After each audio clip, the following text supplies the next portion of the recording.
Hello and welcome to Serious Economics. Today we are going to start teacher recruitment series. In this series we are going to discuss about PGT economics. So let's begin the class. आज हम PGT economics exam के बारे में बात करेंगे. अगर आप KBS, DSSB, Chandigarh, RPSC, UP PGT, MP, Bihar या उत्तराखंड किसी भी PGT इकोनॉमिक्स एग्जाम की प्रिपरेशन कर रहे हैं तो ये गाइड जो है आपके लिए कंप्लीट रोड मैप का काम करेगा. So let's begin the class. PGT Economics. इसमें one syllabus, one preparation strategy, every major board जो है उनको कवर किया जाएगा, उनके syllabus को डिकोड किया जाएगा, कंपेयर किया जाएगा एंड मैप किया जाएगा अपने स्टडी प्लान को. ठीक है, जो कि आप एक्चुअली फॉलो कर सकते हो. सो ये रहा हमारे इस वीडियो का इंट्रोडक्शन. बेसिकली कौन कौन से एग्जाम इसमें कवर है, तो इसमें मेजर जो एग्जाम कवर है वो है Chandigarh, KBS, DSSB, RPSC, UP PGT, MP, BPSC and Uttarakhand PSC. In exams को जो है मेजरली मैंने कवर किया है. और इससे रिलेटेड जो भी PGT इकोनॉमिक्स के एग्जाम होते हैं अदर स्टेट्स में, आप इससे जो है गाइड ले सकते हो, हिंट ले सकते हो और अपने स्टडी प्लान खुद बना सकते हो. सो लेट्स सी. सबसे पहले जो एग्ज़ाम है PGT इकोनॉमिक्स, ये एग्ज़ाम जो है अलग अलग बोर्ड्स जो है अलग अलग स्टेट जो है वो कंडक्ट कराते हैं. ठीक है, इनके नाम जो है वो अलग अलग होते हैं, पैटर्न में भी थोड़ा स्लाइटली डिफरेंस होता है. ठीक है, पर इकोनॉमिक्स का जो सिलेबस होता है वो क्या होता है, ऑलमोस्ट सेम होता है सारे ही सब्जेक्ट सारे ही बोर्ड्स में. ठीक है, वीडियो का ऑब्जेक्टिव ही यही है कि एक ही प्रिपरेशन से हम कैसे मल्टीपल एग्जाम कवर कर लें. मतलब आपको हर एग्जाम के लिए अलग से जीरो से पढ़ने की जरूरत ना पड़े. सो लेट्स सी हम ये कैसे कर सकते हैं. सो सबसे पहले इसके लिए हमें एग्जाम का स्ट्रक्चर समझना जरूरी है. जब पैटर्न समझ गए तो प्रिपरेशन जो है ऑटोमेटिकली इजी हो जाती है. तो हर बोर्ड में सिंपली दो पार्ट होते हैं. पहला जो है एक हमारा जनरल पेपर का, ठीक है, जनरल पेपर का एक होता है एंड दूसरा जो है हमारा सब्जेक्ट स्पेसिफिक पेपर होता है जो कि हमारा इकोनॉमिक्स सब्जेक्ट का पेपर है. ठीक है, इकोनॉमिक्स सब्जेक्ट का पेपर है. अब जनरल पेपर में हमें क्या पूछता है, तो जनरल पेपर में हमसे reasoning, general knowledge, teaching aptitude and language पूछता है.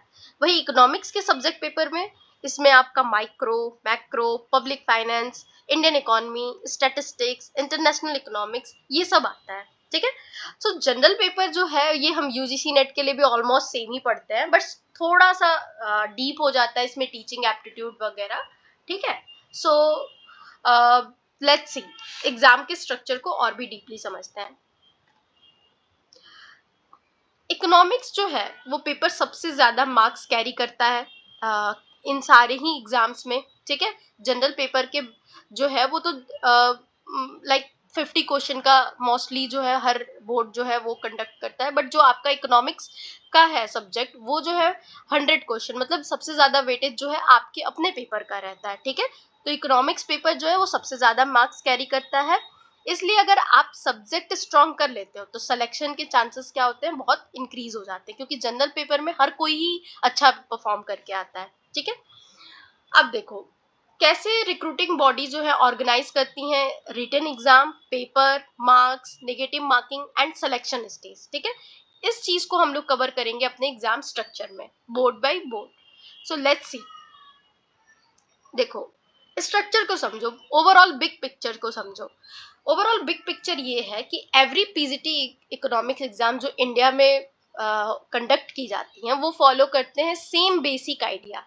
क्या सेम बेसिक आइडिया, जैसा मैंने बताया, एक तो जनरल पेपर जिसे हम कॉमन पेपर कहते हैं, प्लस दूसरा जो है सब्जेक्ट स्पेसिफिक पेपर, जैसे हमारा यहाँ पे कंसर्न है किस सब्जेक्ट से, इकोनॉमिक्स पेपर से. ठीक है, और जो जो भी ये PGT इकोनॉमिक्स एग्जाम है ऑलमोस्ट जो है क्या है, ऑब्जेक्टिव है, MCQ बेस्ड फॉर्मेट पे है. ठीक है, कोई सब्जेक्टिव एग्जाम नहीं है जैसे असिस्टेंट प्रोफेसर वगैरह एग्जाम में होता है, उस तरह का स्ट्रक्चर नहीं है PGT इकोनॉमिक्स के लिए. ठीक है, तो ये हमारे लिए वेटेज है कि ये जो है ऑब्जेक्टिव MCQ बेस्ड फॉर्मेट में सारे ही जो भी PGT इकोनॉमिक्स पेपर हो रहा है वो MCQ फॉर्मेट में हो रहे हैं. ठीक है, क्या डिफरेंट रह रहा है इन सारे स्टेट में, तो डिफरेंट ये रह रहा है, डिफरेंट मार्क्स का रहता है. निगेटिव मार्किंग का रहता है, और तीसरी जो इम्पोर्टेंट चीज है कि whether there is an interview or not. ठीक है, कि मतलब किसी किसी स्टेट में जो है सिर्फ एग्जाम के बाद ही आपकी नियुक्ति है, आपकी रिक्रूटमेंट है, किसी किसी जगह 3 स्टेज प्रोसेस है, किसी किसी जगह 2 स्टेज प्रोसेस है, बस इसका डिफरेंस रह रहा है। बाकी जो सिलेबस से हमारा कंसर्न है, जो हमारा प्रिपरेशन से कंसर्न है, वो सब जगह ऑलमोस्ट सेम ही है। ठीक है, तो हमारे लिए बहुत इजी होगा कि हम डिफरेंट मल्टीपल एग्जाम्स को क्या कर सकते हैं, टारगेट कर सकते हैं विथ सेम प्रिपरेशन। ठीक है, सो चलो देखते हैं कैसे। ये जो टेबल है आप अपने लिए एक रेफरेंस के तौर पे ले सकते हैं कि मैंने इसको तैयार किया है। तो इसे देखते हैं, जो मेजर एग्जाम्स मैंने इस पीडीएफ में कवर कर रही हूँ। तो एक तो चंडीगढ़ पीजीटी है, जो कि टोटल मार्क्स कितना रह रहा है उसमें 150 का। ठीक है, वही केबीएस का जो पीजीटी एग्जाम है उसका जो टोटल मार्क्स है वो 300 का रह रहा है। ठीक है, डीएसएसबी का भी जो है वो 300 का रह रहा है। जो राजस्थान कंडक्ट करा रहा है पीजीटी इकोनॉमिक्स वो 460 मार्क्स का रह रहा है। एंड जो यूपी पीजीटी है वो जो है 425 मार्क्स का रह रहा है। और एमपी का जो मध्य प्रदेश का है वो 200 का वैरी कर रहा है, डिपेंड अपॉन मतलब पूरा जनरली 200 का रहता है, बट हो सकता है किसी ईयर जो है वो डिफरेंट भी हो सकता है। ठीक है, या था पहले भी डिफरेंट आता रहा है। देन बिहार का 150 एंड उत्तराखंड का जो है स्क्रीनिंग क्वालिफाइंग रह रही है और सब्जेक्ट टेस्ट रह रहा है। ठीक है, मार्क्स को यहाँ पे जो है गूगल नहीं दे पाया है, मार्क्स जो है वो प्रॉपरली क्लियरली मेंशन नहीं था। ठीक है, तो अब हम समझते हैं क्या जो है ये एग्जाम्स के प्रोसेस में क्या डिफरेंस है इन सब में। तो जो चंडीगढ़ का पीजीटी है वो तो 150 मार्क्स का हो रहा है। ठीक है, और ये 1 टायर एग्जाम ही है, मतलब आफ्टर एग्जाम आपको रिक्रूटमेंट मिल जाएगी, इसमें कोई इंटरव्यू वगैरह नहीं है। ठीक है, और जो केबीएस का एग्जाम है वो 3 टायर एग्जाम हो गया, इनफैक्ट टायर 1 फिर टायर 2 एंड देन इंटरव्यू हो रहा है। ठीक है, पहले tier 1 tier 2 and then interview. तो केबीएस जो पीजीटी है वो 3 स्टेज एग्जाम है। ठीक है, देन डीएसएसबी पीजीटी है, इसके बारे में जो है ये स्टेज शायद 1 स्टेज ही एग्जाम है। ठीक है, ये जो डीएसएसबी पीजीटी है वो चंडीगढ़ की तरह ही 1 स्टेज एग्जाम ही है। वहीं राजस्थान का जो है वो भी 1 स्टेज एग्जाम ही है, लेकिन पेपर 1 एंड पेपर 2 जो है मिलाकर 460 मार्क्स का हो रहा है। ठीक है, इससे हमारा कंसर्न नहीं है। यहाँ पे हमारा कंसर्न ये है कि चंडीगढ़ जो है 1 स्टेज एग्जाम है, केबीएस जो है 3 स्टेज एग्जाम है, डीएसएसपी जो है वो 1 स्टेज एग्जाम है, आरपीएससी जो है वो भी 1 स्टेज एग्जाम है, एंड यूपी पीजीटी जो है वो भी क्या है, 1 स्टेज एग्जाम है। ठीक है, एमपी का जो है वो भी 1 स्टेज एग्जाम है, बीपीएससी जो है वो भी 1 स्टेज एग्जाम है, एंड उत्तराखंड पीएससी भी जो है 1 स्टेज एग्जाम है। ठीक है, जो केबीएस है, ठीक है, ओनली केबीएस जो है वो कंडक्ट करता है इंटरव्यू, और जितने भी अदर बोर्ड हैं वो फाइनलाइज करते हैं मेरिट बेस पे, प्योरली जो आप रिटन एग्जाम कंडक्ट जो दे के आते हो उसके बेसिस पे ही आपकी नियुक्ति होती है। ठीक है, मतलब कि अगर आपकी एक्यूरेसी है इकोनॉमिक्स पेपर में, ठीक है, अलोन, इससे आपका क्या हो जाता है, रैंक जो है ब्रेक और योर रैंक, या कह सकते हो मेक और ब्रेक योर रैंक, अगर आपका पेपर खुद का तैयार है तो। ठीक है, और आपका मेरिट लिस्ट में आने के चांसेस ज्यादा हो जाते हैं जब आप अपना पेपर में एक्यूरेसी मेंटेन करते हो। ठीक है, क्योंकि जनरल पेपर सबके लिए ही जनरल है, सब उतना ही स्कोर करेंगे, एक बेस नंबर ही। ठीक है, सो यहाँ से समझ आया कि बस केबीएस में है जो है वो इंटरव्यू है। ठीक है, बाकी अगर जब भी वैकेंसीज आती हैं उस हिसाब से वो लोग गाइडलाइन इशू करते हैं कि हम 2 स्टेज में लेंगे या फर्स्ट स्टेज में लेंगे, बट इंटरव्यू का जहाँ तक सवाल है वो केबीएस में ही है। बाकी जो सारे ही पेपर है वो हम 1 स्टेज या 2 स्टेज इस तरह कंसिडर कर सकते हैं, पर 1 स्टेज हो या 2 स्टेज हो, सिलेबस जो है सेम फॉलो हो रहा है। हो सकता है कि थोड़े क्वेश्चन आसान हो फर्स्ट स्टेज में जब 2 स्टेज एग्जाम हो, सेकेंड स्टेज में जाके जो क्वेश्चंस के लेवल हैं थोड़े टिपिकल हो जाए। ठीक है, अभी हम करंट जो है स्ट्रक्चर समझते हैं। जो चंडीगढ़ पीजीटी का एग्जाम है जिसमें पेपर 1 जो है 50 आता है, 50 मार्क्स का जनरल पेपर होता है, एंड पेपर 2 जो है 100 क्वेश्चन होते हैं 100 मार्क्स के इकोनॉमिक्स के। ठीक है, और निगेटिव मार्किंग कैसे होती है, 0.25 जो है निगेटिव मार्किंग है इसमें। वहीं केबीएस की पीजीटी एग्जाम में जो है टायर 1 जो है वो 100 क्वेश्चन का हो रहा है, टायर 2 जो है सब्जेक्ट नॉलेज का हो रहा है। ठीक है, तो 2 टायर में हो रहा है, टायर 1 जो है 100 क्वेश्चन का हो रहा है, एंड टायर 2 जो है सब्जेक्ट के नॉलेज का हो रहा है। निगेटिव मार्किंग केबीएस में ये प्लस पॉइंट है कि इसमें निगेटिव मार्किंग नहीं होती है। इंटरव्यू जो है वो होता है 100 मार्क्स का, 15% वेट जो है इंटरव्यू को दिया जाता है केबीएस में। तो इंटरव्यू जो है बहुत इंपॉर्टेंट रोल प्ले कर रहा है केबीएस के एग्जाम में, ठीक है। तो आप उस हिसाब से तैयारी करो जिस हिसाब से आप समझते हो कि आप इतना 3 स्टेज जा सकते हो, या मतलब 3 स्टेज की आपको प्रिपरेशन करनी है, नहीं करनी है, तो फिर आप उस एग्जाम की तरफ जाओ जो आपको इजीली मिल सके, ठीक है। अच्छा, उसके बाद डीएसएसबी पीजीटी की बात करें तो वो है जनरल पेपर और इकोनॉमिक्स का पेपर। तो जनरल पेपर 100 मार्क्स का है, वहीं इकोनॉमिक्स का पेपर 200 मार्क्स का है।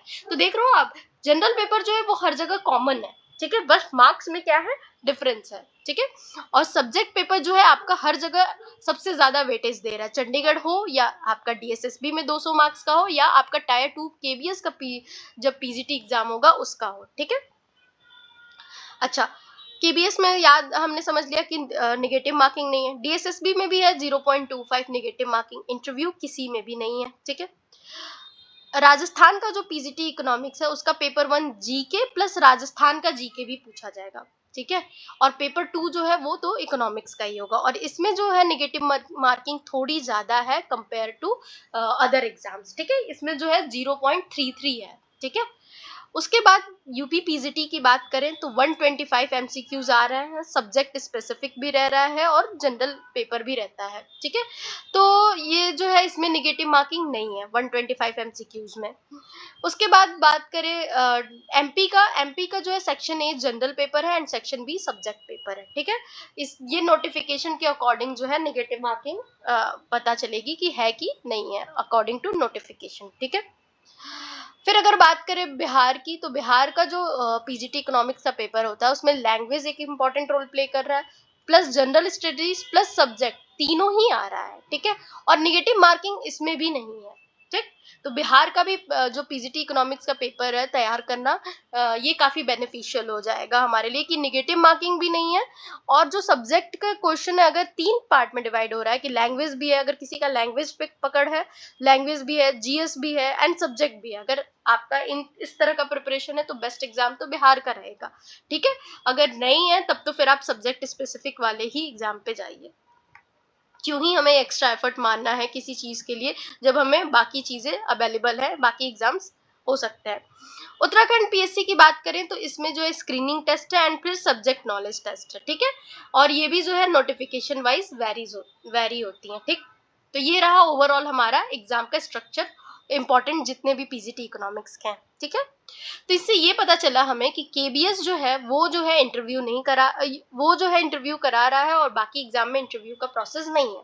मोस्टली सब में नेगेटिव मार्किंग है एक्सेप्ट जो आपका केबीएस है एंड आपका यूपी और बिहार है, ठीक है। तो यूपी और बिहार में भी निगेटिव नहीं है, ठीक है, निगेटिव मार्किंग नहीं है। तो अगर आपका ये है कि आप जब भी क्वेश्चन लगाते हो अगर इस तरह का आपका है कि आप जो है गलत, आपकी एक्यूरेसी बहुत लो होती है, 50-50 या 60-40 इस तरह की आपकी एक्यूरेसी है, तो आप ऐसे एग्जाम चुनो, ऐसे टारगेट करो जो आपका नेगेटिव मार्किंग है ही नहीं, ठीक है। और जिसका एक्यूरेसी पे ज्यादा पकड़ होता है वो बेटर है कि आप नेगेटिव मार्किंग वाले एग्जाम्स भी जाके आराम से दो। वैसे तो ओवरऑल जो पीजीटी इकोनॉमिक्स की तैयारी कर रहा है उसे सारे ही एग्जाम्स को में पार्टिसिपेट करना चाहिए क्योंकि सिलेबस सेम है, जनरल पेपर सेम है और स्ट्रक्चर भी ऑलमोस्ट सेम ही है, ठीक है। चलो बात करते हैं नेक्स्ट, क्या है सारे ही पेपर में कॉमन, जेन्युइनली कॉमन क्या है अक्रॉस ऑल बोर्ड्स, क्या है सारे ही पेपर में कॉमन। तो देखो सारे पेपर में पहला तो हमने डिस्कस कर लिया कि प्योर ऑब्जेक्टिव फॉर्मेट है, कोई डिस्क्रिप्टिव नहीं है, ठीक है।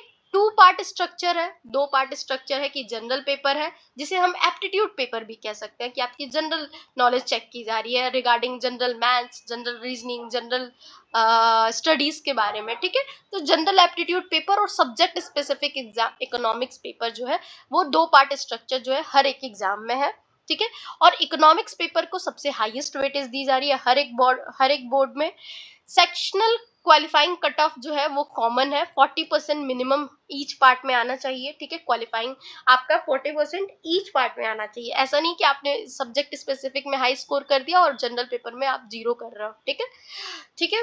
तो और स्ट्रॉन्ग इकोनॉमिक्स स्कोर जो है वो आपको वीक जनरल पेपर से क्या कर सकता है, रेस्क्यू नहीं कर सकता। आपको कम से कम एक जो जनरल पेपर है उसमें 40% तो लाना पड़ेगा। अगर 100 मार्क्स का है तो 40 मार्क्स तो लाने ही पड़ेंगे जनरल पेपर में। ऐसा नहीं कि आप उसमें 0 किए और 100 मार्क्स के इकोनॉमिक्स कर दिए तो आप जो है वो क्वालिफाई हो जाओगे, ठीक है।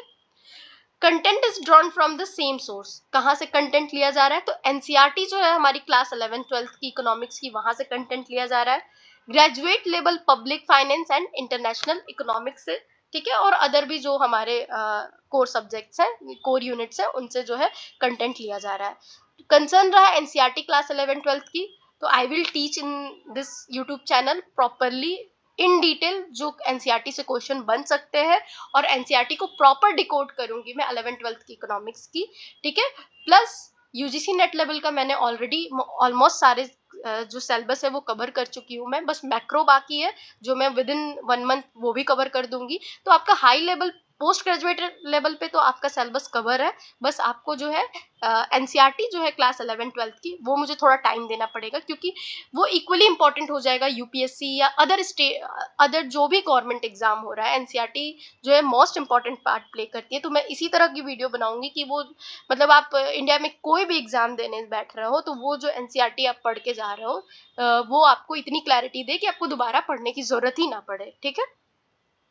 अच्छा, क्या डिफरेंट है ये तो हमने डिस्कस कर लिया, नेगेटिव मार्किंग वगैरह डिफरेंट है, ठीक है। सिलेबस किसका डिटेल में है, तो देखो चंडीगढ़ है हुआ, डीएसएसबी हुआ, राजस्थान का हुआ और केबीएस एग्जाम हुआ, ये अपना पब्लिश करते हैं डिटेल यूनिट वाइज इकोनॉमिक्स का सिलेबस, ठीक है। टॉपिक भी मतलब पब्लिश करते हैं। जो केबीएस का एग्जाम हुआ या राजस्थान का या जो दिल्ली का प्लान कर रहा है या चंडीगढ़ का, ये लोग प्रॉपर टॉपिक वाइज अपना सिलेबस जो है वो निकाल रहे हैं। पर बिहार और उत्तराखंड और जो एमपी की कुछ साइकिल के जो एग्जाम्स हुए हैं उसमें जो है सब्जेक्ट कंसर्न जो है इतना डिटेल में नहीं है, बस रेफरेंस के लिए बोल दिया जा रहा है as per your post graduate syllabus, ठीक है।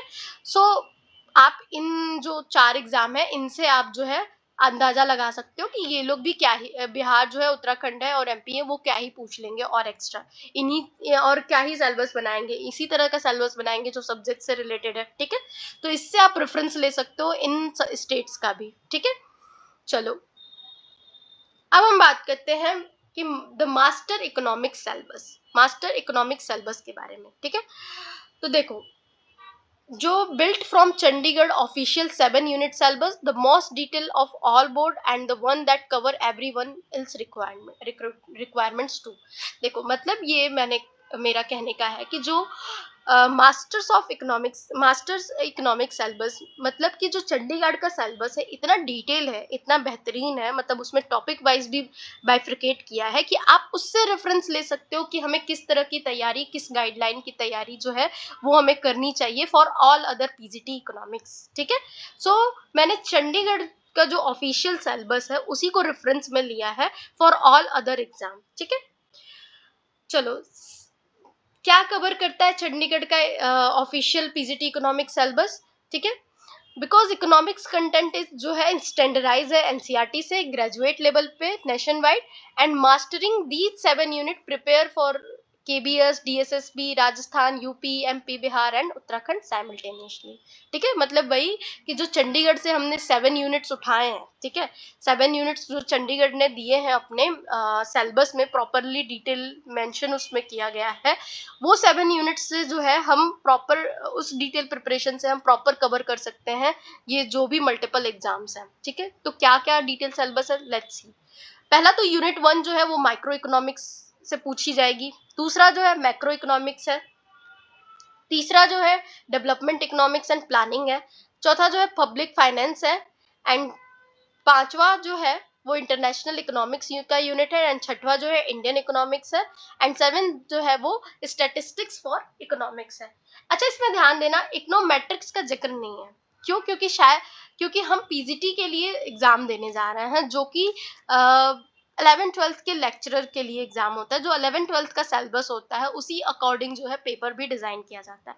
बट ऐसा नहीं कि आप इकोनोमेट्रिक्स छोड़ के जाना, हो सकता है उसको स्टैटिस्टिक्स के टर्म में पूछ दिया जाए, क्योंकि जिस तरह के एग्जाम हो रहे हैं वो पोस्ट ग्रेजुएट लेवल के ही क्वेश्चन पूछ रहे हैं, अब वो 11th-12th वाले या बेसिक लेवल का क्वेश्चन नहीं आ रहा है, ठीक है। सो लेट्स सी, जो इंटरनेशनल इकोनॉमिक्स और development economics and macro economics, इन सारा ही सिलेबस को इन डिटेल जो है मैं अनदर वीडियो में टॉपिक वाइज डिकोड करूंगी, ठीक है।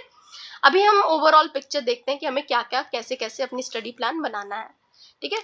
यूपीपी पीजीटी सिलेबस जो है उसका लिस्ट जो है micro macro analysis, development and planning, public finance, international economic, Indian economy, statistical method, ठीक है। मतलब सारा ही वर्ड बाय वर्ड मैच होता है हमारा इस लिस्ट से जो चंडीगढ़ में दिया गया है। सारा ही word by word list UP PGT का भी मैच होता है, सेम आरपीएससी केवीएस डीएसएसबी का भी सेम जो है वर्ड बाय वर्ड मैच हो रहा है। 90% जो है मैच हो रहा है चंडीगढ़ के सिलेबस से। बस इतना याद रखना, एक चीज डिफरेंट है, वो ये है कि कहीं कहीं जैसे राजस्थान जीके पूछ सकता है, चंडीगढ़ का अपना ओन स्टेट वाइज जीके पूछ देता है, जो भी स्टेट के एग्जाम होते हैं, जो कि केबीएस और डीएसएसबी में ऐसा नहीं होता है, ठीक है। चलो अब मल्टीपल बोर्ड प्रिपरेशन का रोड मैप देखते हैं कि कैसे हम एक स्ट्रॉन्ग फाउंडेशन बना सकते हैं, जिससे कि हम जो भी क्विकली कभी भी जब भी क्विकली ये लोग अनाउंस कर देते हैं वैकेंसी, ठीक है, तो जैसे ही कोई न्यू बोर्ड अपनी वैकेंसी अनाउंस करे, हम ऑलरेडी हमेशा से प्रिपेयर रहे हैं टू क्लियर दैट, ठीक है। सो लेट्स सी, एक बार आप अपना स्टडी प्लान बनाओ और उसको रीयूज करो हर जगह, ठीक है। वो कैसे कर सकते हो, तो ये देखो, you don't need to 8 separate preparation track. आप 8 एग्जाम के लिए 8 प्रिपरेशन ट्रैक मत बनाओ या 8 प्रिपरेशन स्ट्रेटेजी मत बनाओ। आपको एक स्ट्रॉन्ग इकोनॉमिक्स का प्रिपरेशन चाहिए और आपको अपने जनरल कोर का प्रिपरेशन स्ट्रॉन्ग चाहिए, ठीक है। तो आप इस तरह से अपना फेस वाइज आप 3 फेस में आप अप्रोच कर सकते हो अपने प्लान को। तो पहला फेस जो होगा, आप बिल्ड करो अपना master base once. Master base मतलब आप अपना micro macro, Indian economy, public finance, statistics, international economic and development and planning, ठीक है। ये जो है आप इस सिलेबस को पहले इन यूनिट्स को प्रॉपरली मास्टर करो, ठीक है, प्रॉपरली कवर करो और इनको इसी ऑर्डर में कवर करो, क्योंकि इनका जो हर एक एग्जाम में जो है वेटेज इसी तरह है। Micro macro, Indian economy, public finance का, फिर स्टैटिस्टिक का वेटेज है, फिर इंटरनेशनल इकोनॉमिक्स एंड देन सबसे लास्ट में आता है हमारा डेवलपमेंट एंड प्लानिंग का वेटेज, ठीक है। तो ऑर्डर बाय वेट जो है आप इस तरह से एवरी बोर्ड के लिए अपनी प्रिपरेशन कर सकते हो अपने सब्जेक्ट स्पेसिफिक का, ठीक है। तो ये रहा हमारा फेस 1 प्रिपरेशन का, ठीक, कि आप जो है वंस अपना सब्जेक्ट का इस तरह से प्रिपरेशन करो, ठीक। देन फेज 2 में आप जब पहुंचोगे तो फेज 2 आप अपनी प्रिपरेशन का इस तरह से रखो कि आप जो है reusable general paper skill set develop करो। मतलब क्या, कि आप जो है रीजनिंग एंड न्यूमेरिकल एबिलिटी एक बार आप एक स्टैंडर्ड लेवल का डेवलप कर लो, ठीक है, जो कि हर एक एग्जाम के लिए काम है। टीचिंग एप्टीट्यूड एंड बेसिक पेडागोगिक जो कॉन्सेप्ट्स हैं वो एक बार आप अपने नोट्स बना के रख लो। आप एक ओवरऑल टीचिंग प्रिपरेशन को भी 6 मंथ की प्रॉपर मतलब 8 आवर 6 आवर की शिफ्ट लगा के आप प्रॉपर अपने नोट्स फाइनलाइज करो, अपने यूनिट्स फाइनलाइज करो and then just go and opt the exam, definitely you will clear all that. देखो, तो रीजनिंग एंड न्यूमेरिकल एबिलिटी का जो है पहला आप इसे जनरल पेपर में एक बेसिक अंडरस्टैंडिंग तो डेवलप कर ही लो, ठीक है। और एवरीडे आप दो चार क्वेश्चन करके प्रैक्टिस करो, आपकी हैबिट बन जाएगी, ठीक है।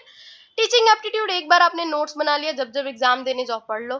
फिर नेशनल लेवल जीके स्टैटिस्टिक्स, ये बहुत लोगों को प्रॉब्लम आती है। देखो कुछ नहीं है जीके में, सबसे पहली बात कि आपको अपना जनरल नॉलेज का मतलब है कि आप इंडिया में रहते हो, ठीक है। इंडिया में रहते हो, आप एक बात बताओ, क्या आपको एज ए सिटीजन ये जानना जरूरी नहीं है कि आप जिस कंट्री में रहते हो उस कंट्री में चल क्या रहा है। चल क्या रहा है मतलब कि उस कंट्री की ज्योग्राफी क्या है, ठीक है, हवाएं कहाँ से आती हैं, मानसून कहाँ से आता है, पहाड़ कौन से हैं। आप जहाँ रहते हो, आप जिस देश में रहते हो, क्या ये आपको बेसिक नॉलेज एक पोस्ट ग्रेजुएट स्टूडेंट को नहीं होना चाहिए कि उसकी ज्योग्राफी क्या है, उसकी पॉलिटिकल स्ट्रक्चर क्या है, कैसा लोकसभा है, राज्यसभा है, लोअर हाउस है, चुनाव कैसे होता है प्राइम मिनिस्टर का, ठीक है, प्रेसिडेंट कैसे बनते हैं, क्या ये बेसिक नॉलेज जो है वो हमें नहीं होनी चाहिए, ठीक है। तो बेसिक ही होता है जीके, मतलब जनरल नॉलेज। आपका जनरल नॉलेज कैसा है रिगार्डिंग आपकी सोशल स्ट्रक्चर के बारे में, आपकी सोसाइटी कैसी है, इंडिया की सोसाइटी कैसी है, ठीक है, ये भी एक जनरल नॉलेज है। आपकी पॉलिटी कैसी है, आपका पॉलिटिकल सिस्टम कैसा है, आपका ज्योग्राफी कैसा है, और तीसरा जो है आपका इकोनॉमी कैसा है, ठीक है, आपका इकोनॉमी जो आप मिक्स इकोनॉमी में रहते हो, आप कैपिटलिस्ट इकोनॉमी में रहते हो, ठीक है।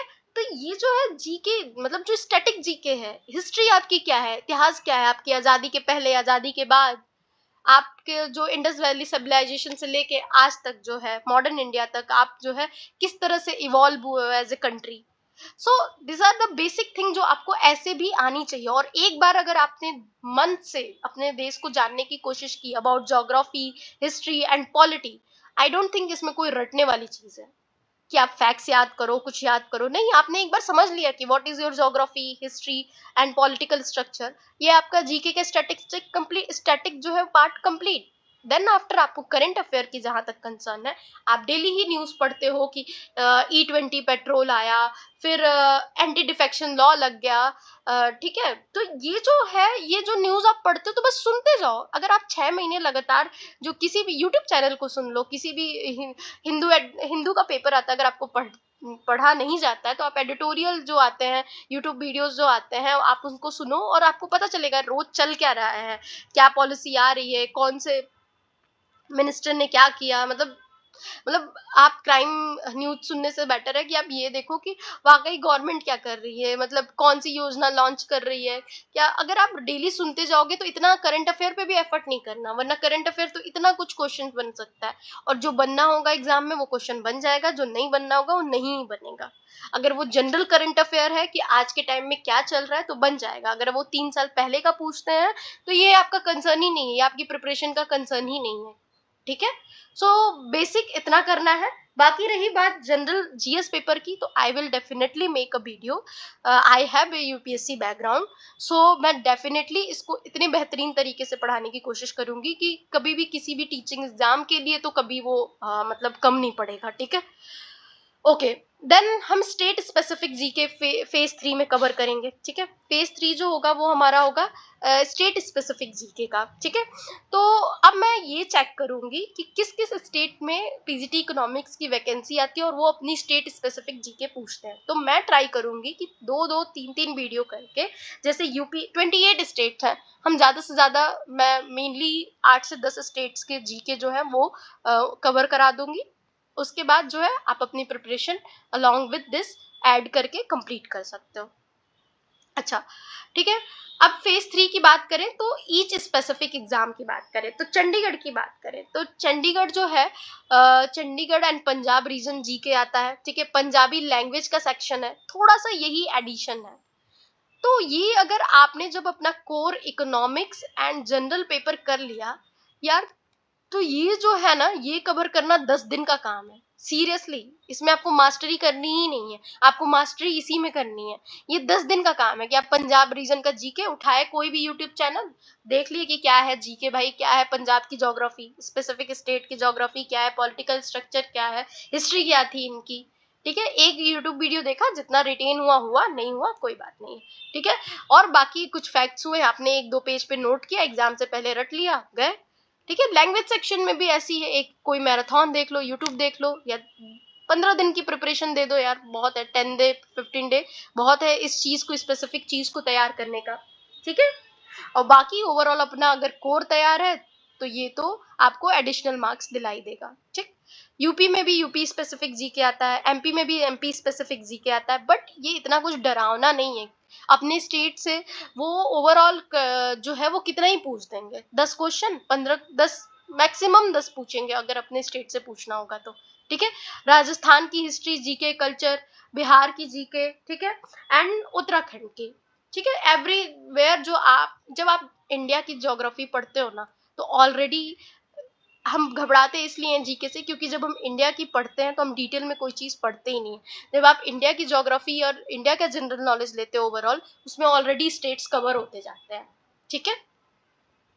उसके बाद जो है गोल्डन रूल ये है कि हर एक एग्जाम देने से पहले उनका प्रीवियस ईयर पेपर निकालो, ठीक है। एंड प्रीवियस ईयर पेपर निकालने के बाद जो आपको नॉलेज है उसको अप्लाई करो, ठीक है। जितना होता है ठीक है, नहीं होता है फिर उस गलती को अपने नोट डाउन करो, ठीक है, कि कौन कौन सा टॉपिक आपका नहीं हो पा रहा है, उस टॉपिक को आपको कवर करना है, ठीक है। सेल्फ सेटिस्फेक्शन कभी नहीं आएगी कि मेरा सिलेबस कवर हो चुका है। अगर एक बार अच्छे से कवर कर लिया, बस बंद करो, अपने नोट्स को रिवाइज करो, क्वेश्चन हमेशा ही नए आएंगे, क्योंकि आप इकोनॉमिक्स को या जीके को कितना समंदर है, आप सब कुछ नहीं कवर कर सकते हो। तो आप जो नए क्वेश्चन है उन्हीं को कवर कर सकते हो। तो आप नए क्वेश्चन से आइडिया लो कि और क्या इस टॉपिक से बन सकता है और उससे वहां से कवर करो। आपको बस 1 से 2 बार अपनी इस फुल फ्लेज प्रिपरेशन को रिपीट करना है एंड देन आपको जंप कर जाना है अपने पीवाईक्यू पे, और वहां से अगर कुछ नया बनता है तो उसको नोट डाउन करना है या अपने दिमाग में रखना है। ठीक है।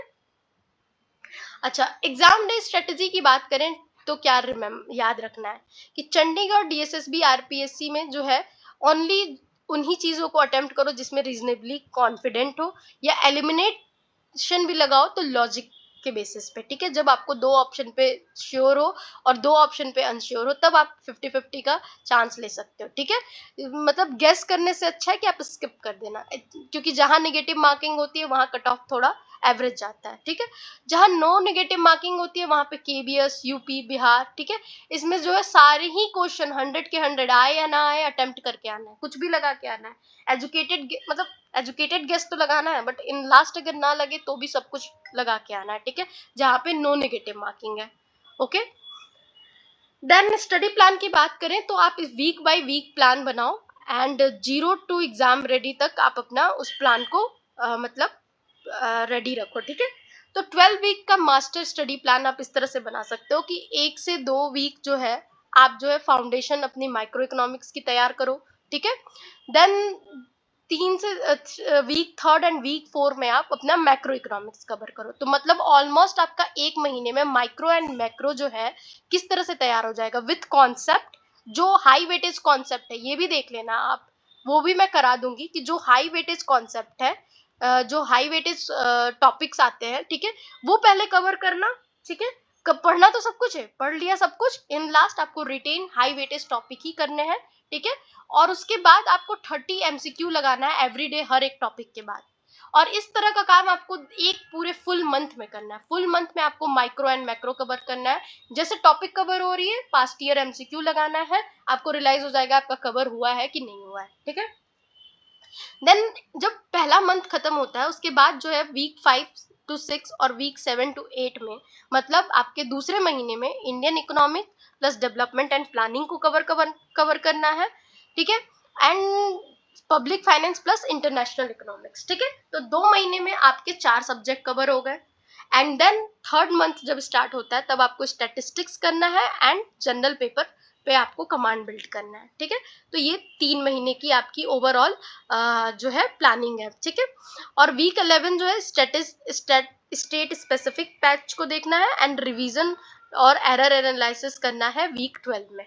ठीक है, मतलब कि ओवरऑल मैंने ये जो प्लान बनाया है ये अच्छे से जो पढ़ाई करे, ये 4 मंथ का प्लान है।